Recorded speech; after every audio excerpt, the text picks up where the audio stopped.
Welcome along to the Invincible podcast with Lee Judges and Julian in the building. And also, don't forget that today's show is brought to you by Omili. At AFTV, we live and breathe the game, and we know that you do too. But what if you could go beyond just watching and commenting?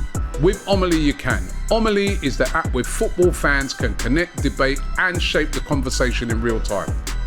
Whether you want to host your own live debate, just jump in on somebody else's, or just to listen in, you can. Cecil and Matty from the Magpie channel will be hosting a live show on the app, previewing the Arsenal versus Newcastle game this Friday at 2 p.m. They'll be tackling the question, will Arsenal get revenge on Newcastle after last season? You do not want to miss this. It's going to be a massive one. And what's even better is that you can participate by joining in and talking with us too on AFTV. You can just hit the join in button and we'll pull you guys into the conversation and the show, and you can have your say too. It's super easy to use. All you got to do is just, as I said, press that join in button and you can interact with us. So just click the link below or scan the QR code to download Omili. The app is entirely powered by fans just like you, and there's a unique scoring system that earns you points the more you engage on there. So get signed up right now to catch Cecil and Matty with a big debate tomorrow at 2 p.m. on Omili. Thanks to Omili. Great app. Make sure you join that debate tomorrow. It's going to be absolutely massive, right? Newcastle game, which we will be talking about. But before we get stuck into that, of course, let's talk about the Carabao Cup. Arsenal, of course, progressing through to the quarterfinals, where we're going to be taking on Crystal Palace at home. The reward for beating Preston North End away. We were all at the game. At the time of doing this show, listen, we're all knackered because literally the game was last night. We had a couple of hours sleep and we were in the studio to be speaking about it. But it was the Nwaneri show, guys. Yeah. He was tremendous. I mean, the thing is now, we're talking about when is he going to start? But if it's not now, when could it be? What does he have to do to actually deserve to start a Premier League game? I don't know. Well, after that goal yesterday, there's not many players in the Premier League can score a goal like that. You know, to come off your body, let it go through your body, and then smash it. The goalkeeper does not even move. Yeah, he's 20 yards out. He doesn't even dive for it. It's a sensational strike, and he's now he is really pushing now. And really, he nearly did it again later on. He hit the bar. Yeah, but it wasn't just the shot. I mean, I think you just alluded to it. Is the movement when he got the ball to give him that extra bit of space. Yeah. He just made a complete mug of that defender. Yeah, and it's in a tight area as well, like, you know. And I think that since Odegaard's been out, we've missed that sort of. He's a very similar sort of player, really. Like, I think, like, he's obviously the direct replacement. If you had to replace Odegaard, he would be the player. So this is why I'm saying, if it's not now, when would it be? Because with Odegaard still injured, then you'd expect him to be the natural replacement at the moment. And he's just got to keep doing what he's doing. Yeah, I mean, listen, do you think it's a case of the manager? He obviously knows he's got this super talented player. I remember he gave him his debut at 15 years of age. I mean, the youngest ever Arsenal player. We all thought that was a stunt make at a the debut. time. Well, I didn't. There was people saying it was a. Remember, I'm trying to remember which pundit it was. Yeah, he was having a go at Mikel Arteta and saying, "I tell you what, could have been Neville." No, it wasn't Neville. It was Simon Jordan. Yeah, but there was another pundit as well. He said, it's just a stunt. It's all about Mikel Arteta. And who was that? I don't know. And I was saying at the time... Let us know in the comments who that was. It's Jason Cundy who said it. Yeah, Jason Cundy. It was Jason Cundy. Don't let us know in the comments. Right? And I was saying to myself at the time, how do you know? You don't watch the kid play week in, week out. You don't know how good he is, right? And, you know, somebody at Arsenal actually told me, right, that, listen, he's unbelievable. He's an unbelievable talent. And the reason why they gave him that debut, right, was this is off of, you know, what I heard, right? The reason why they gave him that debut was because at the time, remember, he's still touch and go whether he's going to sign a deal to stay at Arsenal. You know, like even like that thing we had with that Chido Maya. Yeah. So it was almost like they said, right, we're going to make you experience a Premier League game. This is what you can look forward to. the pathway is there for you. So that is why, you know what I mean, they gave him that game, gave him a little bit taste of the action. And then since then, they've been managing him, right? And I think they've been managing, you've got to say, they're managing him very, very well. And he was brilliant in pre-season. Yeah. We all saw him over there in America, and we was all like, remember we kept saying, this kid's ready to start now. He can start right now. And then he's had a couple little cameos in some games, but really it's been in this tournament that he's been used, which is the good thing about this tournament, is that you can get his games. And what he's showing now, like you said, is that he's ready to start. Now, whether they're going to, say for instance at Newcastle, throw him in, it's not or whether they're going to... That's the thing, you're not throwing him in because he's already had those cameos, as you've said. And it wasn't just... Yeah, but those are not Premier League games. Yeah, but he's come on in Premier League games and had an effect. Leicester... Mm-hmm. You know, Spurs, why he come on there? Spurs, he doesn't look fazed by anything. So I think, you're right. You know, I think he's done what he needs to do to take Odegaard's place, because in a few weeks' time, hopefully Odegaard will be back, and then he will go down the pecking order. Yeah, but what I'm saying is, do you think though that in a way they're managing him right, because you know, not throwing him in, giving him too much expectations, where there's too much expectations on him, bringing him in nice and neatly, nice and slowly till eventually transitions fully in. I don't know. Listen, with Arteta, you have to say you have to believe in what he does, because I think there was a big, I won't say like maybe a criticism of him when he was loaning out Saliba all the time, like, you know what I mean. But then when Saliba come back, he was ready. That's a great example. And look what's happened with him, like, you know. So, but there was frustrations from the fans. Why is he going out on loan again? Why we're going to lose him? Whatever. And look at him now. He's managed Saka through. I know he didn't. He was inherited, but look where Saka is now. You know, so you have to give him credit for that.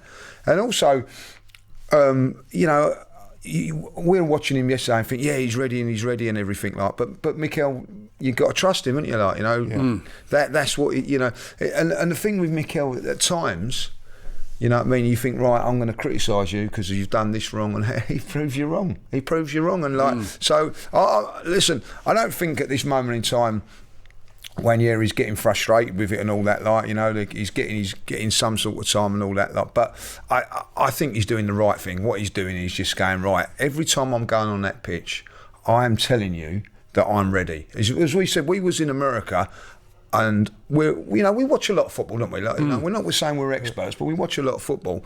We turn around in there and say, yes, this is a player. Like 2 years ago when we saw Saliba for the first time, we said he's a player.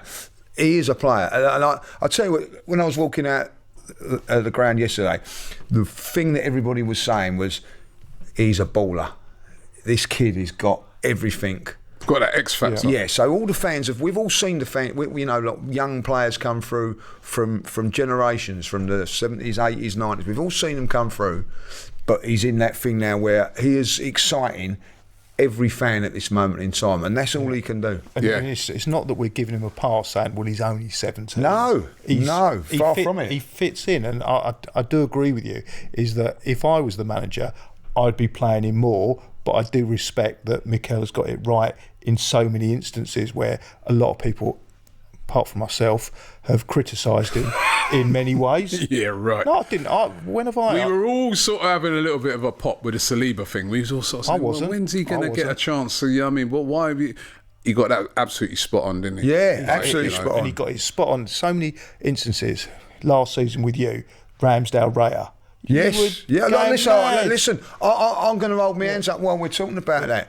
I was here on Sunday, and when I see Thomas Partey at right back, I'm going, oh my God, you know. I had to lend you my scarf. I said, like, you know, but it was you have to turn around and go, he got it right. Yeah, and as you say, Thomas Partey was brilliant. It was absolutely outstanding in that game. You know, and you think, like, he's seen something that I've not seen, because I would have never have thought that. And it was a makeshift back four, and he, you know, people were turning around and saying Diaz is going to skin him, and that. I wasn't the only one saying that, by the way. There's a lot of Arsenal fans, you know what I mean? Me included. And he's seen him off. Yeah. He hardly got round, you know, maybe once he got round him, but it was an outstanding performance. And you're right about the Ramsdale Raya thing. you know. Yeah.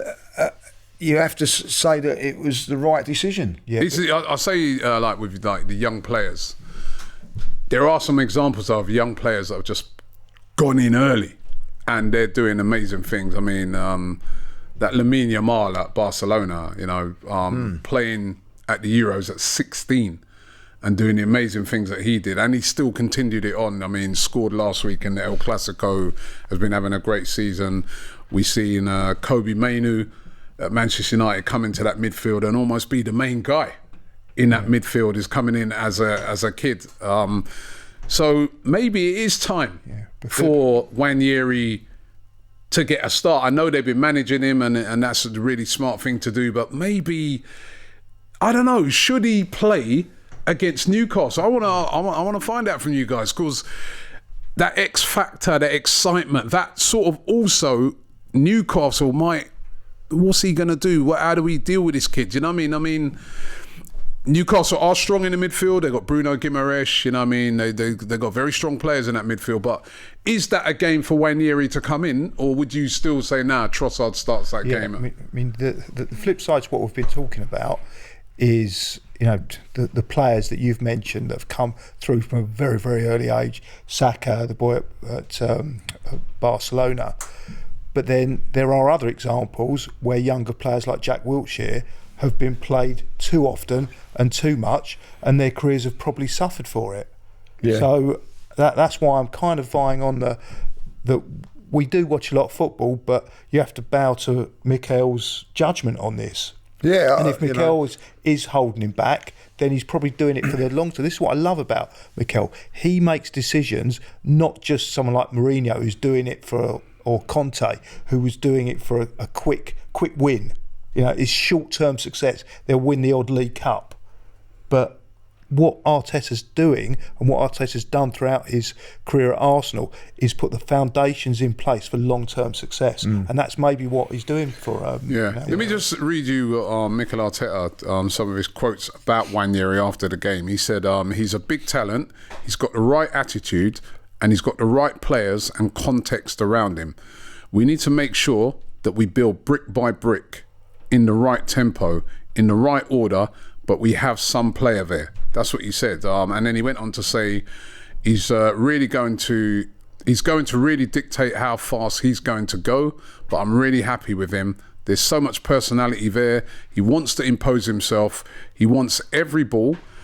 He wants to make things happen. He's very respectful. His work ethic is tremendous, and he loves what he does. You can tell that.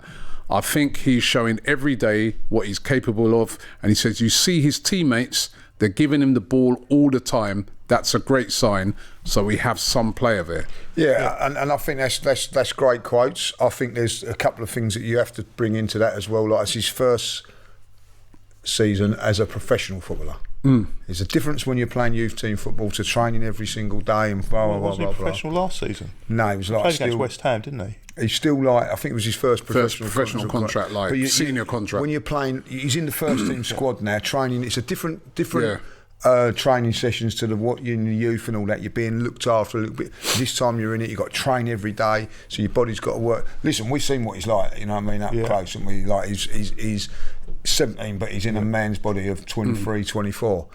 One thing I will say about yesterday's game, you can say that they haven't got the quality and all that, blah, blah, blah, but I'll tell you one thing they are, is very, very physical. Yeah. Right, you know what I mean, like with tackles and all that. He was bouncing off players yesterday, so physically wise, he's got it. And I think at the end of the day now, with Odegaard coming back with these two monstrous games for us, we've got to win these two games coming up now. Like, you know, could be 8 points behind if we don't. I think the time's right to play him now. So you play him against Newcastle? I would, yeah. I would. But then if he had that in mind to do it, why would he play him the whole game? Yeah, I don't think, I'm just saying, I don't think Mikel will. And the other thing is, I thought, you said it yesterday, Jorginho played very, very well.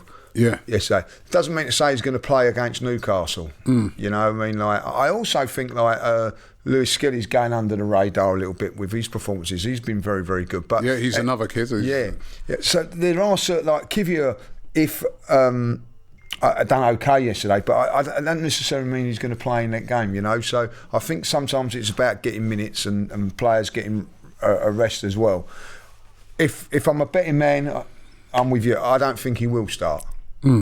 But if it was me, I thought it was a wonderful performance from him yesterday. I know people are going to go, oh, it's only Preston and all that. He's already done it against other bigger teams. He come on against Spurs in that last 10 minutes. Yep. You know what I mean? We was injury ravished in that side, and we needed something different that day. We needed a ball carrier. And I'll tell you what, Mikel done a very, very good thing. He put Jesus out wide and told him to go up top, and he just got the ball and beat players. But he wasn't fazed by it. It's that. It's Tottenham away. I'm 53 years old and I still get intimidated by going there. He's walked on the pitch at 17 and he just don't care. He bossed it for that 10 minutes. Yeah. He's definitely ready. You get intimidated going any ground up north. No, I don't. You know, I mean, after the way you talk about Northern and you know, again, after that Preston game, you know what I mean, I saw some of the comments in your video, people not happy with the way you were speaking about Northerners. What is it with you and the Northern fans? It wasn't specifically about the North. I was just being, you know, it was a little bit more of an intelligent comment in that I'd done my research, as you know, because I was doing it in the car on the way up, about the history, and it is a very impressive and interesting history about Preston. And they started as a cricket team. Yeah, and you're saying that they should stick to cricket. You know what I mean? That's a scandalous thing to say. I thought it was clever and funny. No, I did. Well, obviously, go and look in the comments, right? Some of them people up north at Preston, they didn't think it was funny. They thought it was very disrespectful. And I have to say, right, that's the second time I've been to Preston. I really, really enjoyed it. And I enjoyed it. It's a team that's got great heritage. Yep. Right, an invincible team. The only other team in the Premier League not Premier League. It was back in the early league days. But they're the only team, apart from us, that's ever done that. Gone invincible. I know it was a lot less games in those days, but they went invincible for a season. They used to have Tom Finney playing for them. Right. I mean, when did he make his debut? One of their greatest ever players. Was it in the 40s or 50s? Something like that? It was 1938 bit. Yeah. Which you learned after, because when I asked you who's the legendary player... I knew it was 1938. I got that right. I asked you on the way up, I said, who's the legendary player that played for Preston? He goes, and this is him, ask me any question you like about Preston and I'll get it right. How many league titles they won? 2. But what did you say? 2. You said 1. Plus 1. But I tell you what, it's so friendly up there as well. So friendly, great heritage, right? It's sort of club, right, that could quite easily, with their stadium, be in the Premier League. Yeah, it's just the team. Had a nice stadium, man. I like it. Beautiful. Yeah, it was a great stadium. I said big up Preston, man. Big up. I said quite a lot of complimentary things about Preston. I did. I said it was very friendly. I was impressed by the heritage. Just the team.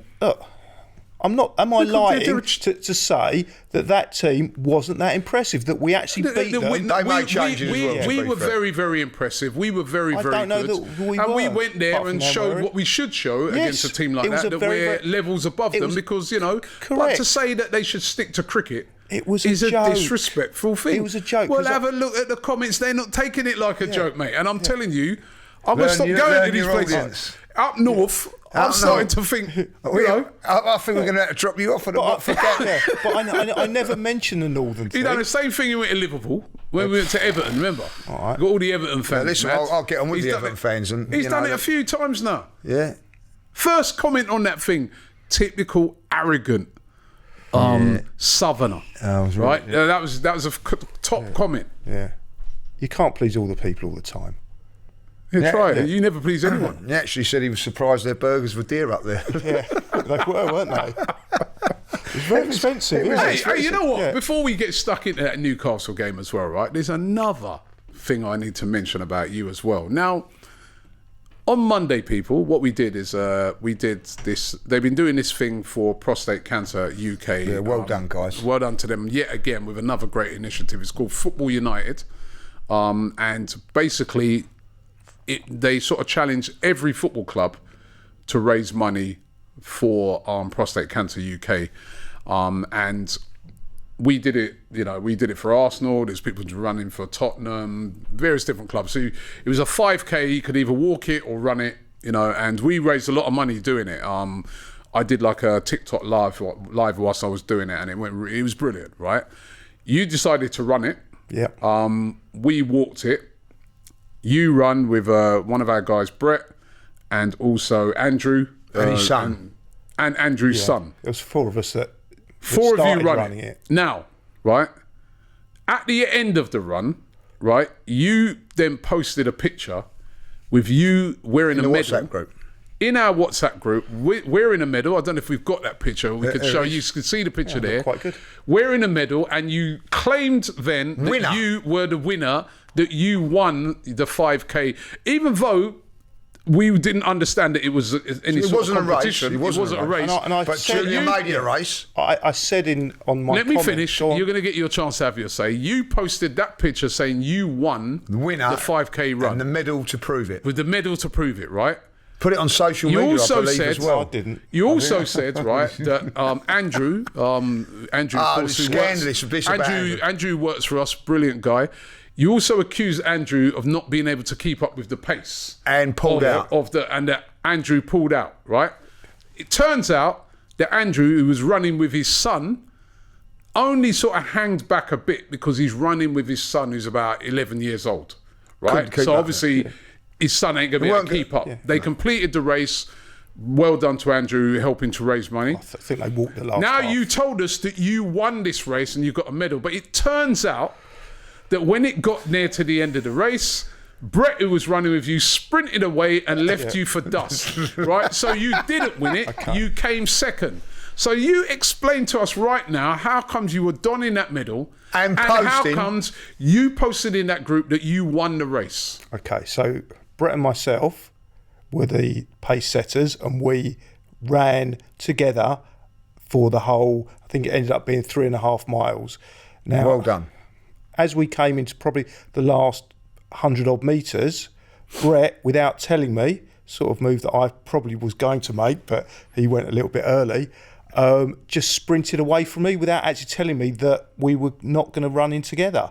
And by the time he sprinted, and also he's a runner, that's what he does. He told me that he trains regularly. He's younger than me. I haven't run more than a mile since I was about 25, 26. So over 25 years ago was the last time I ran a mile. So for me, I was the winner. So why did you post you won then? That's so did you win that race? So you said you won the race. As far as I was concerned, I was the joint winner with Brett. No, you didn't win the race. If Brett had said to me that we're going to race to the end, I would have raced Julian, so when they're like, say for instance, in the Olympics. You going to race it. One second. You know in the Olympics, right? Yeah. Right, and they're running, right? So you know like they're doing the 1,500 metres or stuff like that, right? Or the marathon. 2 runners are running towards the finishing line. Does one turn around to the other runner and say, I'm about to sprint now?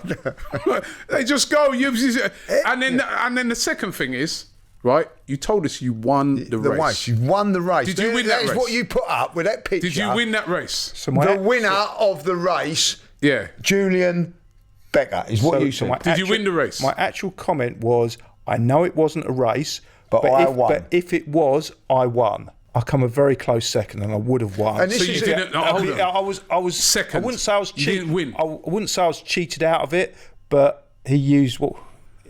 Listen, he used. You tactics told us that yesterday on the way up, right, that you was about to sprint and he sprinted before you. Yeah. Is that not what you told us? And that would have been the wrong thing to do. And I'm glad that I didn't. No, it's not. There's nothing wrong with doing that because because we hadn't established together that it was a race. What we'd established that we were running together and talking the way through. If he'd said we're going to race at the end, I would have raced. So you didn't win the race? I come second. All right. And can you explain where that medal came from then? It happened to just be in the car. Because I mean, so you brought that medal with you? Yeah. So that wasn't a winning medal either? Muhammad Ali taught me this, is that there's something called future history.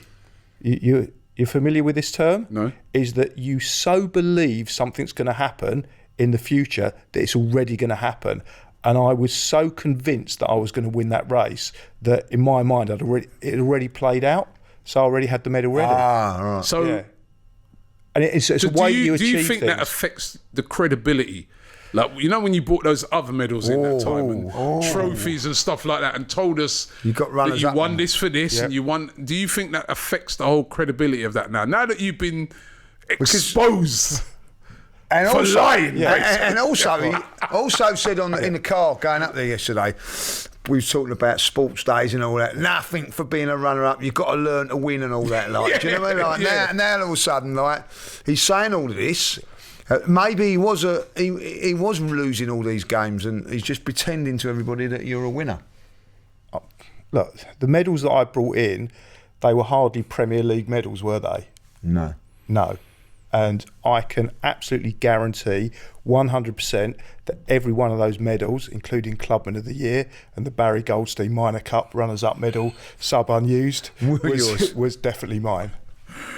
Also, people, of course, today, the 31st of October, when this video is being recorded, is Halloween. And we did a little Halloween video here on AFTV. Now, I want to know, were these guys able to hold their nerve, or were they scared to death? Let's check it out. No, Rob. No, just do it. I'm quite happy to Just do it. No. Just do it. Just switch off. No, I'm all right. Everyone's watching. Just do it. Shaking, looking. Just go on. So it's better if you just keep your hands on the table. Just keep really still, and I'm just going to pop her right there. Oh, no, I can't do it. Said what I mean. I can't do it. You can do it. I cannot. You can't do it. That could be a fucking spider in here or anything.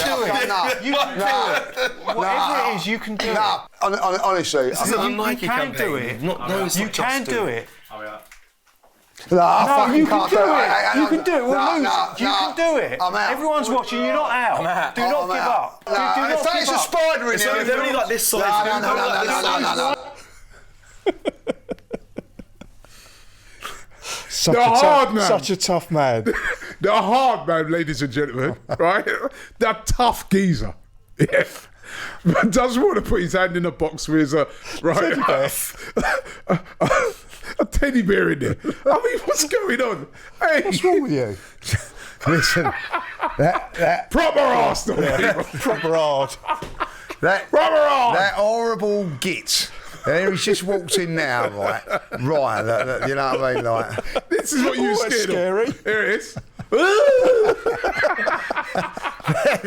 it's a cute little thing as well, isn't it? No, a cute little thing. But this Ryan, right, for 3 days or 4, if you don't know Ryan, I'm going to say it now, he's horrible. He gets into your head, he does things to you. Only the weak. Praise on the weak. You know what I mean? So he kept saying to me, spider. No, it won't be a spider. Like, you know what I mean? Then he was on the phone one time going, the tarantula will be a good thing and all that. Like, do you know what I mean? So that I could hear it and all that. And he's got into my head, and I thought it was, and I couldn't do it. And it turned out to be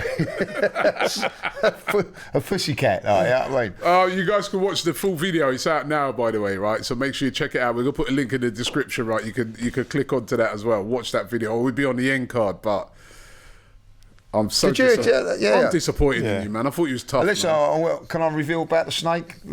No, just let them watch it. Let them watch it. Let them watch it. Okay. Gosh. What about you? How did you get on? No, I was fine. Absolutely fine. You sure? See, the thing about Ryan, he probably edited it in such a way to make it look like I was scared.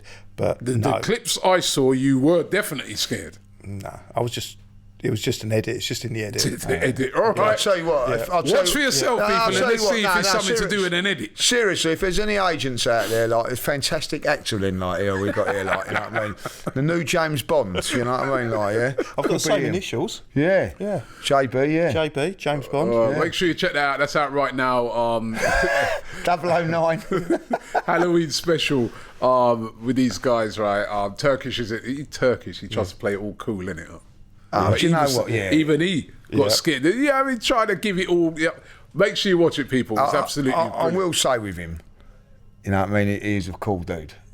He's very, very... but under that... But under it, he was like... he didn't want to touch the snout, and he was a little bit nervous. I thought it was disappointing, that one. But the snake thing, I'll give him his due there. All right. Well, listen, talking of snakes and dangerous things, we've got a dangerous game coming up at the weekend. Newcastle away, game that we lost last year under very, very controversial circumstances.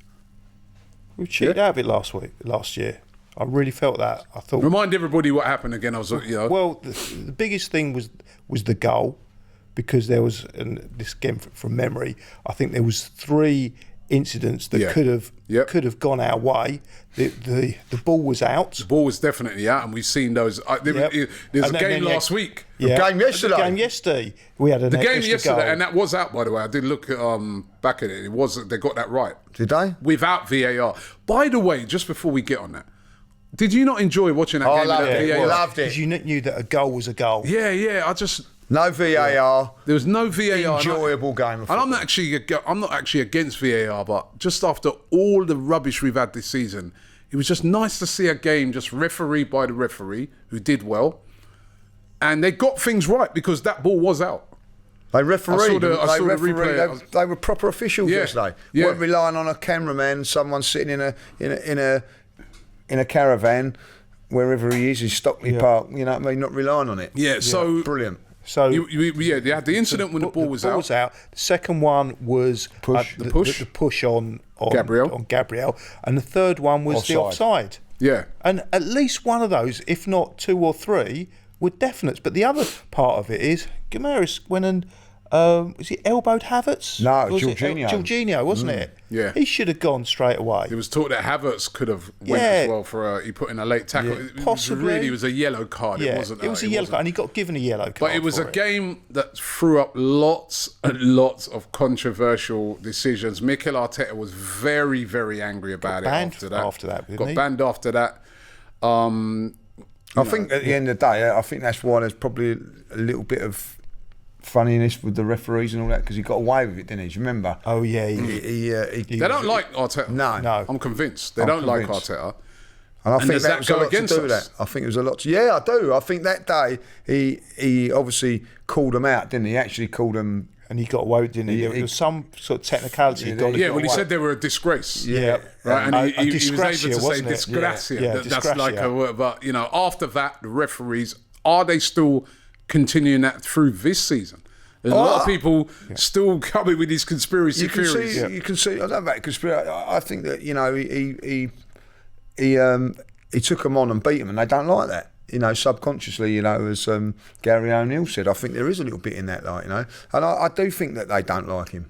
Yeah. And sometimes, if you don't like a manager, it can affect the team. Yeah. I mean, I'd be more in agreement with that, because I don't believe in the conspiracy theories. I mean, the week before last with Bournemouth, I always check out the referees, and the referee was from Liverpool, and I made a little bit of a joke about that. The fact he was from Liverpool, maybe did he have an unconscious bias to send Saliba off? But I wasn't really serious. I was just putting it out there that if he's not allowed to referee Liverpool games, why should he be allowed to referee any of Liverpool's rivals? But last week, with the Liverpool game, I again did my research. He was from Manchester, so I never came up with any conspiracy theories. I didn't, from Manchester, they should be absolutely neutral unless they happen to be a Liverpool fan living in Manchester, which I'm sure the guy wasn't. But I came to the conclusion that the reason why he got it so wrong, and I do sincerely believe that he got it wrong, in especially the decision for the goal, was because he was just crap. It was simple. It was a very poor decision. There was no conspiracy. He's just no good at his job. Yeah, I agree with that. We were on the end of it in that game last year, and the thing is about this, right? those little points, they cost you. You could have walked away there with a point.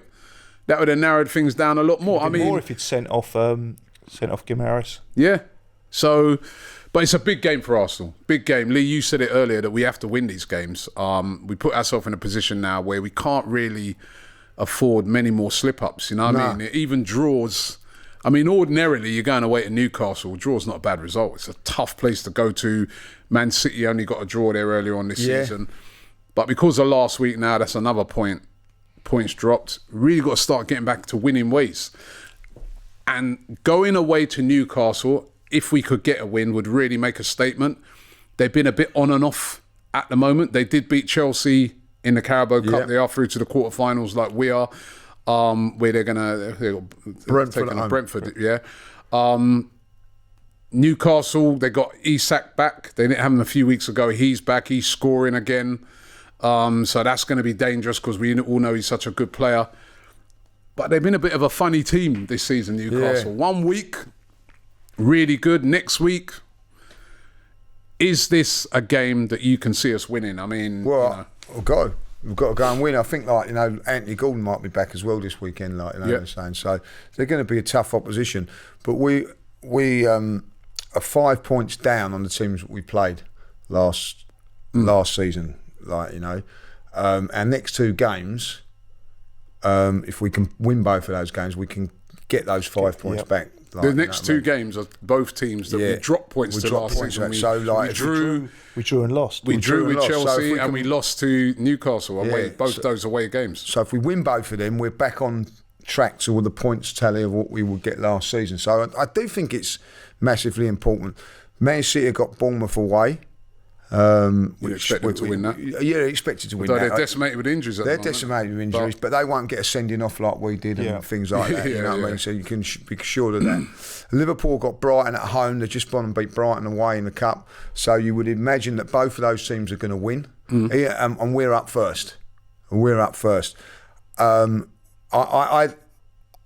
think if we are going to challenge for this title, we have to win this game. Not an easy game to win, though. Not an easy game to. No, listen, it's going to be difficult, but we've got to find a way, Rob. I don't.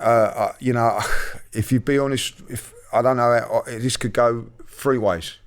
Any sort of result, it's a real hard one to call because you look at Newcastle, they haven't been in great form, and then they go and produce a good performance against Chelsea. It's about the League Cup game. Yeah. So they've gone and won there. I actually thought Chelsea would go up there with a strong squad and get the result, but they didn't.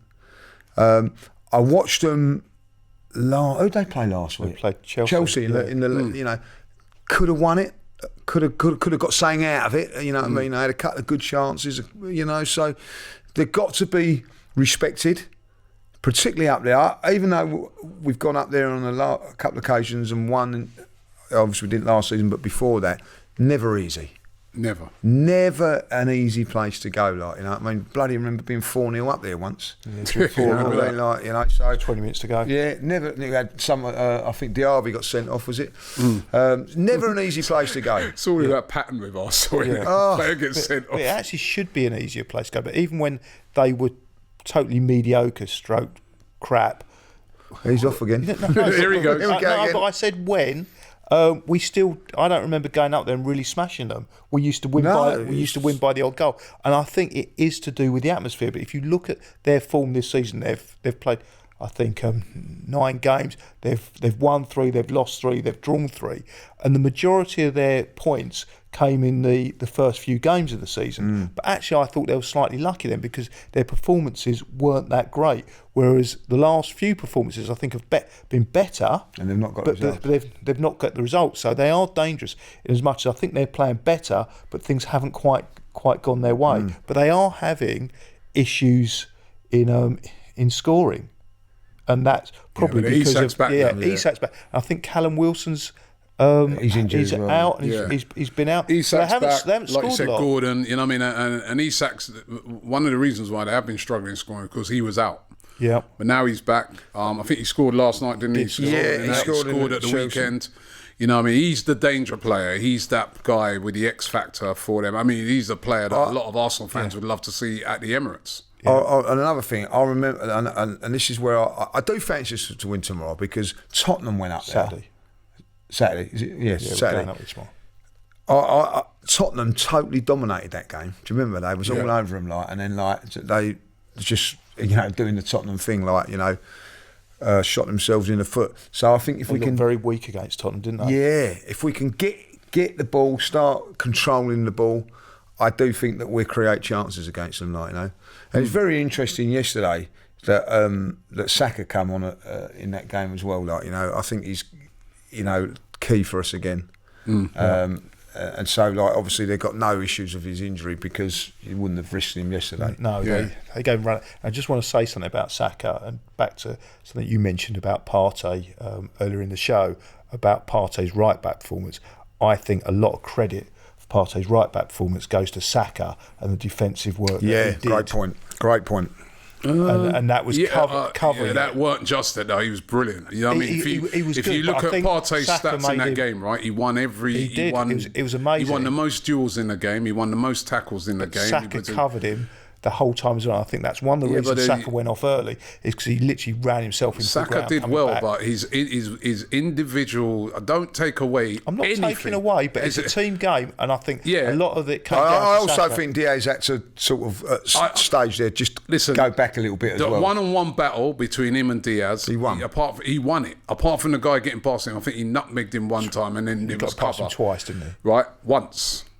Beat him once, right? He won the most duels in the game. Partey, the most tackles. He was outstanding. Yeah, he did brilliant. Right, so Newcastle, by the way, they've won 2 of their last 3 Premier League home games against Arsenal. Right, so you know they've got a decent Monday record. night when we lost. Oh yes. You didn't come up for that, did you? No, I didn't come up for that one. Yes. The bloke's tooth was hanging out, wasn't it? Yeah, 2-0 we lost that. Wilson, was didn't it? we? Yeah, 2-0 we lost that, didn't we? That was an awful Yeah, they performance. were Last year we had we lost- terrible injuries. That Last year we lost 1-0.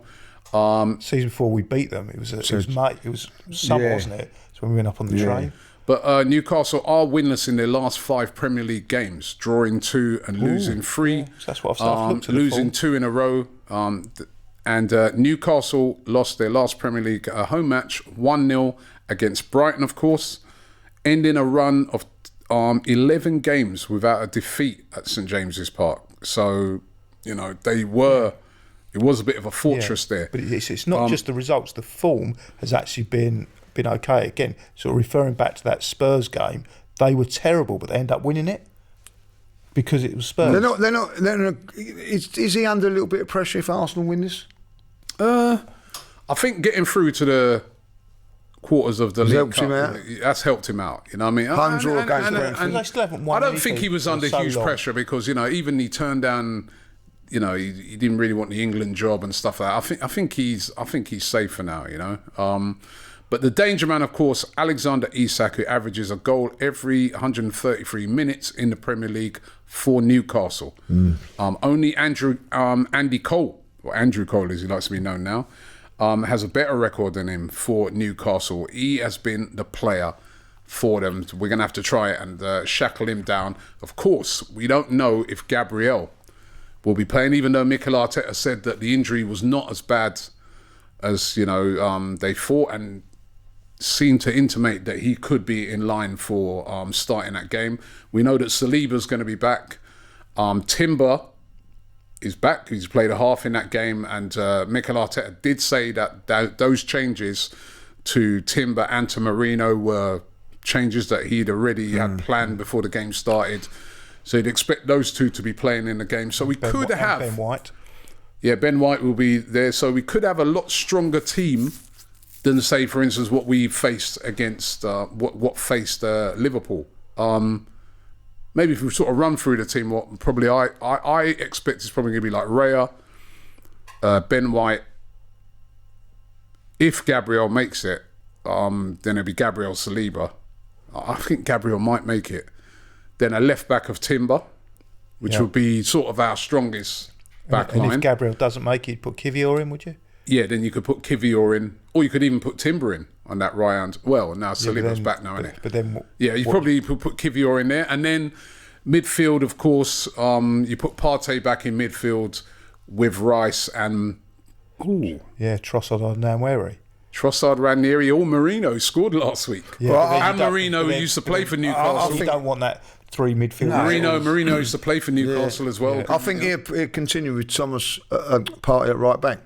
You think? No, but he's got Ben White available. Yeah, But Ben he White put him plays at central defence with Saliba. If anything's up with Gabriel, I think that's what would happen. And left back will be Then Timber. Trossard or Nwaneri. I mean, I think it would be Trossard, but you could put a Nwaneri. So if Gabriel's fit, who are you playing midfield? Come on, you're all saying trying to fit it all in. Who are you leaving out? If Gabriel's fit, then for me it's Partey, Rice, Trossard. I'd have that, but I'd have Nwaneri personally. I wouldn't. Yeah, I would have 1 year. I would have that. But then again, why take Mourinho off at half time if you're not going to play him in this game? And Mourinho used to play for Newcastle. Weren't bad at Newcastle. I don't think Gabriel will be fit. No, I don't. You don't think he'll be fit? No. If you looked at him last, because you do still have the Inter Milan game coming up after that, and Chelsea. You've got Chelsea, 2 very important games as well. Yeah, I don't think he's going to be fit purely on what I saw last week of how he left the pitch. And how I didn't see him get a kick. Well, that's the thing. If he'd have got a kick, I could say it's just. But Mikel Arteta said he's really not as bad as. Yeah, but Mikel Arteta's already come out and said the reasons why he says what he says is because it's in his interest and Arsenal's interest. Yeah, but why would you want to say that? Because he wants to. Almost like your best player is going to be fit. He doesn't want the other team to know his 11. He said he would love to know the other team's 11. His job, one of his jobs, is to make sure the opposition can't second guess his team. So whatever comes out of his mouth, but when you've got your best player, does it make a difference? If Gabriel's fit, he's fit, innit? What you're not going to be fooling them up. Actually, we threw in Kivior instead. You know what I mean? Like, what would that difference would that make? You don't want to know in your first. I can see him trying to hold back if it was your best player, but like to say that he's going to be fit and he's not, then would be a little bit of a deflation for us all. He's not said either way. He's not said either way. But what he has said is that it's not as bad. It's not as bad. It's not that bad. He literally said, like, I have to see if I can get the actual quote, but he literally said it's not bad. Let's hope. But the other thing is he wants to keep the supporters positive as well. The last thing he wants to come out with. You're not positive if you think Gabriel's not playing, are you? No, but I'm saying that I don't know. That all I'm saying is from what I saw last week of how he went off, I can't see him playing again until after the international break. I'm with you on that. And the one thing that worries me about that, him not being there, is not so much as he's defending.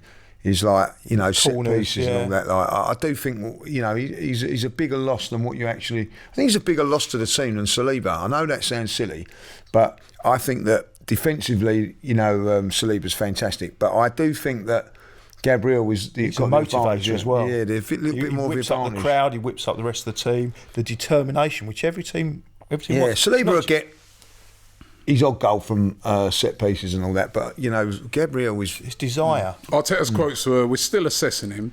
It doesn't look bad at all. It's much better the next day, and he's done some tests." So that's what he's saying. It doesn't look bad at all. It seemed positive. Yeah. So and certainly I wouldn't think. I'm not saying he's definitely going to play for sure, but we don't. I don't know why he would lie about that. But there's no gain to life in that, Julian, to say that he's. But there is, because you don't want the opposition knowing who you're playing against. There's no gain for when you've got your best player. There's no gain to say what? Oh, we're going to play Kivior. What, they're going to plan for him? Yeah, I mean come on, Julian. Your best player, like your creative player that you're looking to stop them, but the forward will always look. See, with football now, they've got their analysts. They're looking at every intricate detail, and they're looking at exactly how Gabriel plays. They're looking at how Kivior plays, and if you don't know which one you're up against, yes, but Julian, listen, right? I really don't. They would have done They look at every scenario. They look at every scenario. If not, they'd be sacked.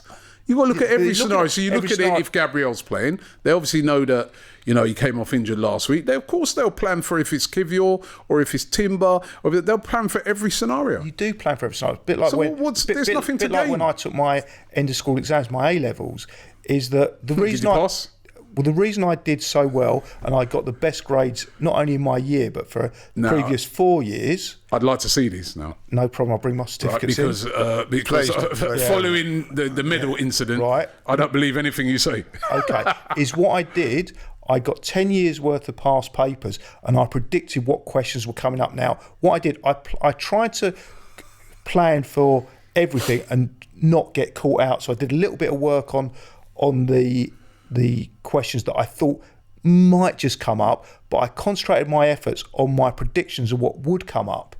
And that's exactly how they're looking at the analysts. Of course, they're looking at each scenario, but you've only got so much time, especially with the amount of time between games. So you think the analysts at Newcastle will spend very little time looking at Gabriel? No, you are going to spend...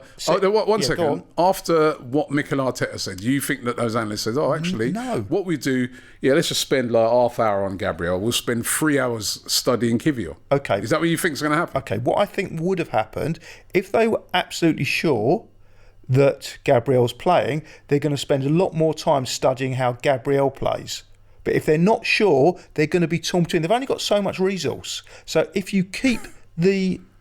You're not following the logic? I get like last week, you're trying to keep Saka quiet just in case. It's less important Kiwior against... but I do think Gabriel. that... I don't think it's There's no secret... There's no thing to be had when you've got. It'd be interesting to see if he does play. Yeah, you might as well tell him, here's my team a few days in advance, and here's how we're going to set up. So how you set up's different. Certain things tactically, and certain things like when you've got a big player that's carrying an injury. Yeah, I think he would have said it a little bit different. Looks like he was going to be out, but if you think the player's going to be fit, you've got nothing to gain. I think if he to try and keep it quiet, he could have turned around and probably said like, we're not sure, something like that. We're doing some tests, but he's been a little bit more positive and all that. From my point of view, if you're saying that and he doesn't make it, I think it could deflate the fans. Yeah, it works the other way around because you're thinking, and they'd be boosted by, he's not playing like. Put it this way, right? If Gabriel, after what he said there, if Gabriel, it turns out he's out till Christmas, we're all going to be upsetting it because we're going to be like, you told us the guy's all right, and now he's out for. So he got nothing to gain. I see that, because it would be a little bit of a possible three points. The margins are so tight now in football that you said, what have you got to gain? Could be a point, could be 3 points, and that's more important than disappointing the fans, because ultimately the fans are going to be less disappointed with a loss at Newcastle. I don't sign up to your theory. I think like if you're an analyst and if you're a top team, right, you analyse that team's best play. The only time you're not going to spend a lot of time on that is if you know that player's definitely out. Exactly. There's no point in wasting. There's no point in them wasting their time. Which you said about Calafiori. One second. Yeah. So there's no point in me wasting my time on Calafiori, wasting my time on Odegaard. I know they're out. Yeah. Right? But if you, after what Arteta said, I am now going to do my full assessments on Gabriel, as well as Kiwior, as well as any other options of any other fit players that could play in that area.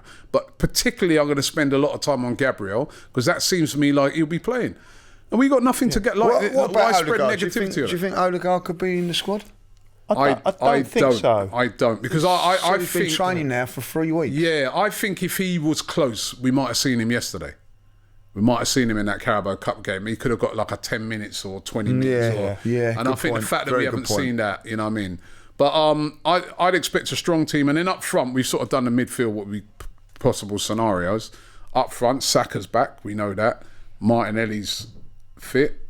And we saw Havertz score a great goal. Oh, what a header, by the way. Yeah. You know what I mean? So what a header. It's going to be a strong team, and they must keep 10 on the pitch. Does Martinelli...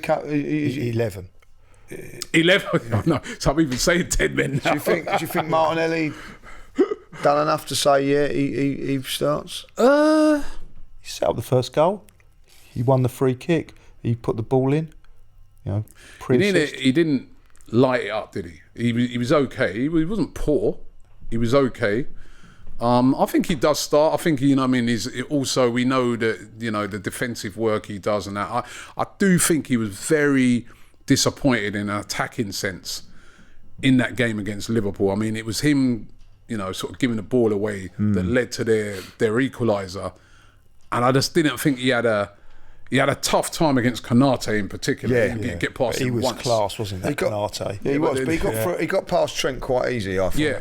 So I just feel that he needs a big game again, you know what I mean? Like, the doubters are coming out again on him, you know what I mean? So, but I would start him. That raw pace in behind, you know what I mean? I think he can cause problems, and he's Did Trossard come on, you say? No, he didn't. No, I don't think so. No. So like, I think Trossard, I can see him probably starting in that midfield, but I wouldn't be against Nwaneri starting, But it's going to be an interesting game. It's going to be a really tough game, and predictions time. I think we have to win.